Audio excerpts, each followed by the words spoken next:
আজকে বানাবো কাতলা মাছের কালিয়া। এখানে আমি 5 থেকে 6 পিস মাছ নিয়েছি আর মাছগুলোকে ভালো করে ধুয়ে নিয়েছি।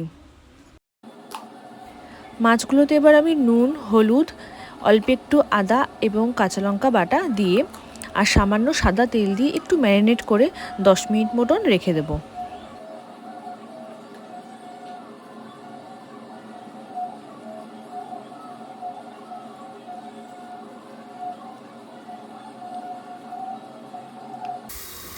কড়াইতে তেল গরম করে এক এক করে মাছগুলো আমি দিয়ে দেবো।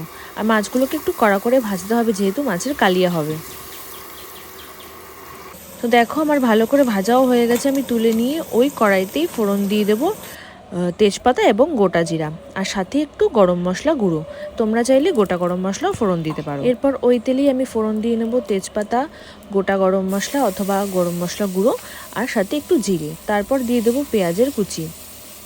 পেঁয়াজটা একটু ব্রাউন করে ভেজে নিতে হবে। তারপর দিয়ে দেব আমি সমস্ত বাটা মশলাগুলো, যেমন আদা, রসুন, কাঁচা লঙ্কা, জিরা।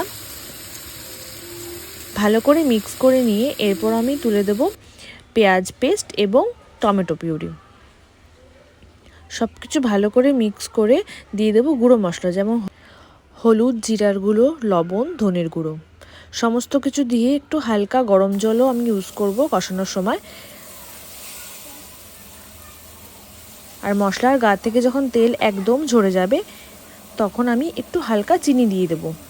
এটা তোমরা স্কিপ করতে পারো। মশলা থেকে দেখো তেল একদম বেরিয়ে এসছে। এরপর আমি সামান্য একটু টক দই দিয়ে দেবো।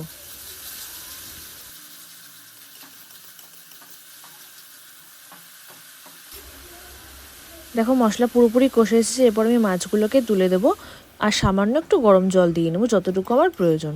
আর এটা একদম শুকিয়ে আসলে পরে অল্প একটু গরম মশলা দিয়ে আমি নামিয়ে নেব। তো রেডি আমার কাতলা কালিয়া।